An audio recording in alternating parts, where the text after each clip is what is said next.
How you doing? My name is Dr. Dave Weischer, and I have a particular interest in ancient alien theory. And this is the first time I'm actually doing this little talk here, so I hope you'll kind of bear with me.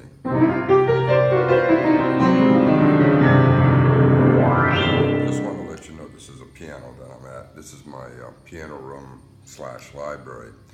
But anyways, what I want to talk today about is something that's really interesting. It's been a mystery for a long time, and that is, what is the caduceus? What does a snake have to do with medicine?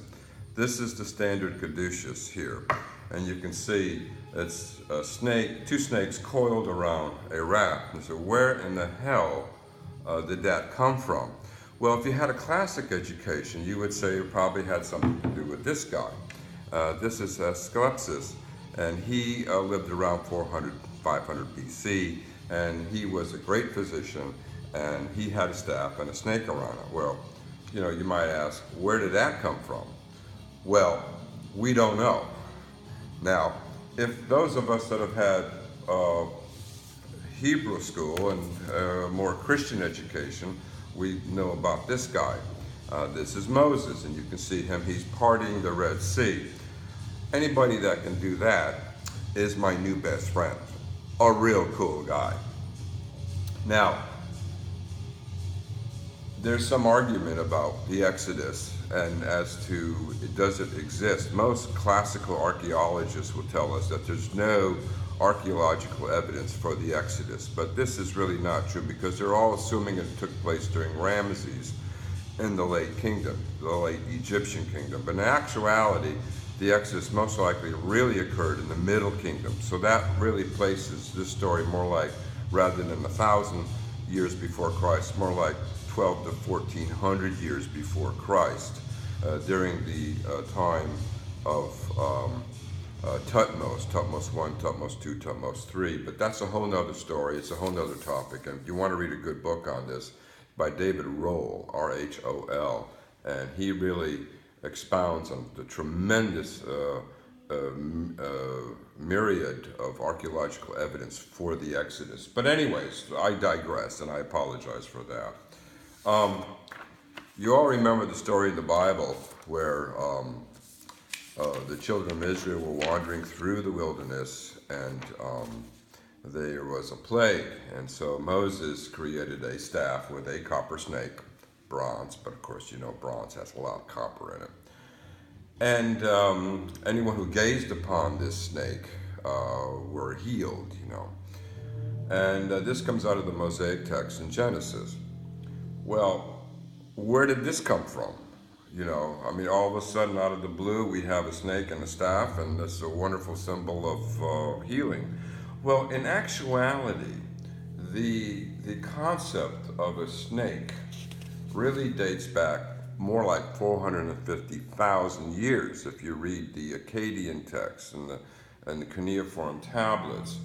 Like this is one I have right here, and this is in cuneiform text,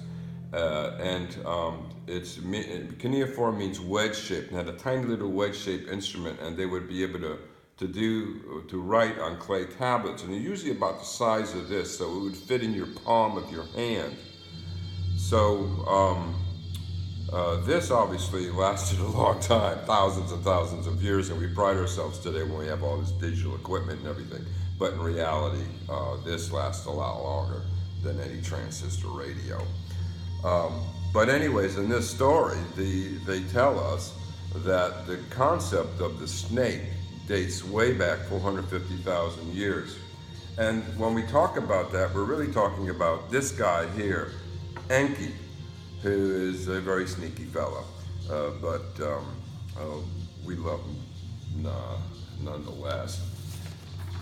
In these ancient Sumerian texts, he was depicted looking a little bit like this. I don't know how accurate that is. It says that he loved sailing and he loved fishing, and that was one of his pastimes. And in fact, there are other Akkadian texts that shows him like this, as a snake, as you can see, the tail coiled like that. But anyways, not to digress, when you talk about ancient alien theory, and you're talking about Sumerian texts, and you're talking about Akkadian texts, there really are two main characters. This one is Enlil here. He is the god of the whole planet, Earth. He's the main dude, okay? This is his second in command, and this is Enki as he's depicted here. He's sort of like a scientific officer, kind of like, remember Spock in Star Trek, you know? That's really what he was like. Now, when you can go a little bit further in the text, and there's really four main people. Enlil and Enki, as we've just described, but there's also this guy, Anu.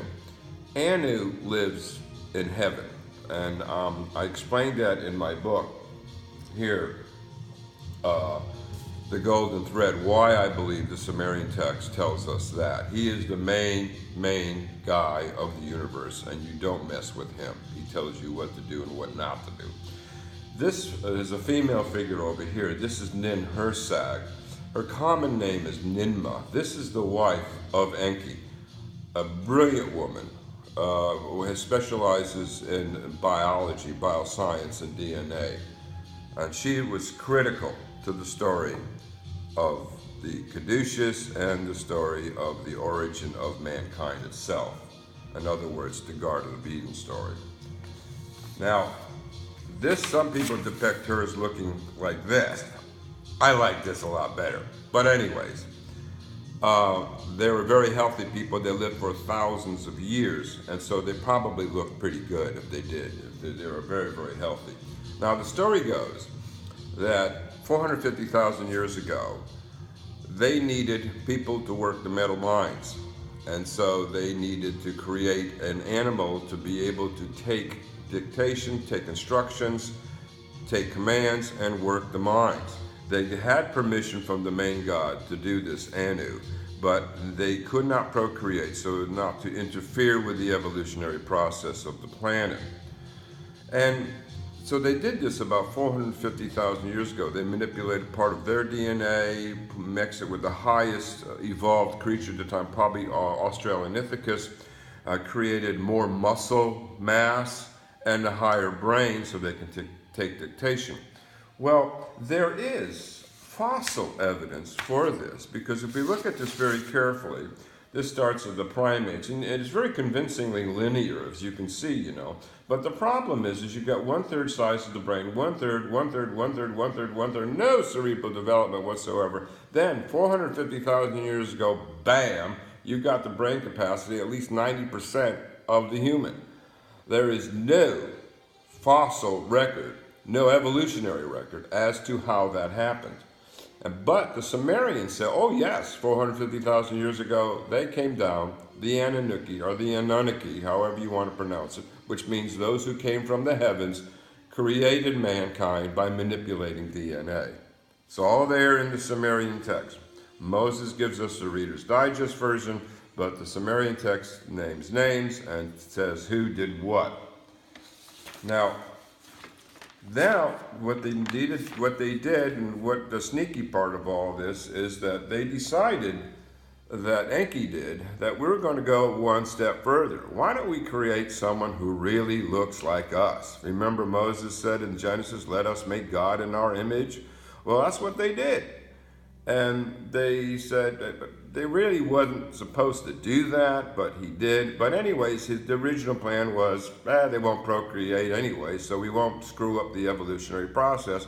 But they'll look like us, and they'll be able to talk, and they'll be able to work in our gardens, at our palaces and everything. It'll be really, really cool, you know.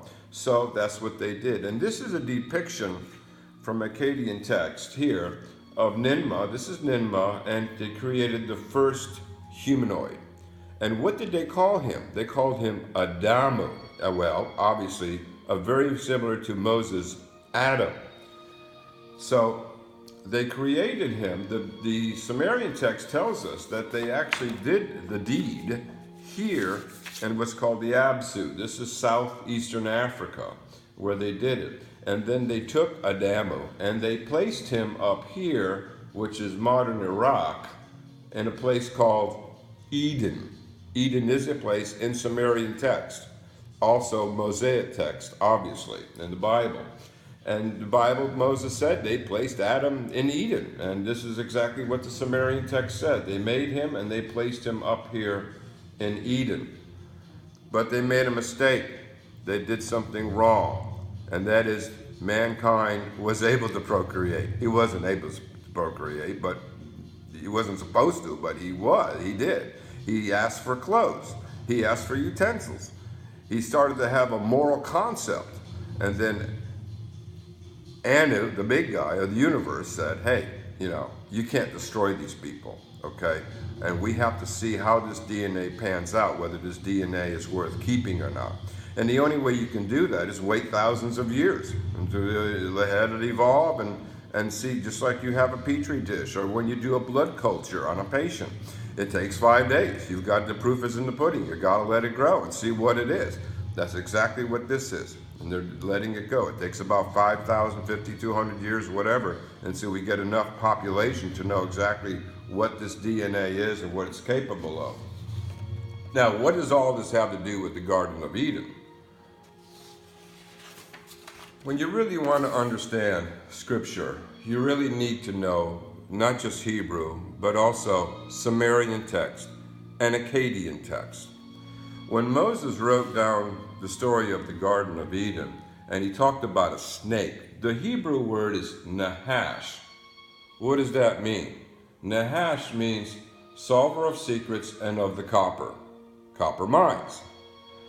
Now, the Sumerian depiction for Enki is this, Buzor.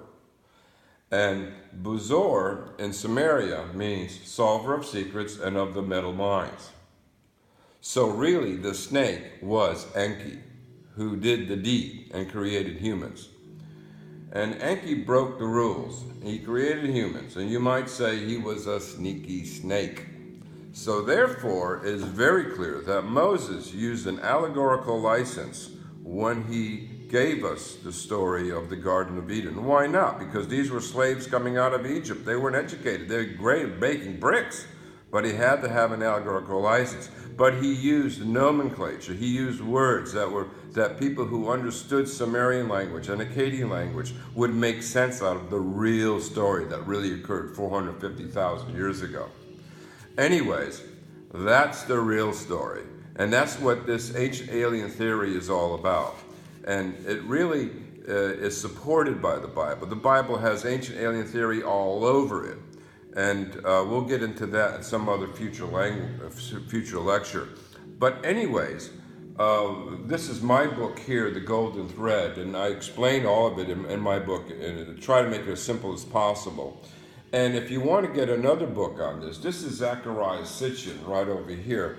And he has a whole series of books called Earth Chronicles. My favorite one is this one. This is Divine Encounters. And if you want to get a book from from Zachariah Sitchin, brilliant man.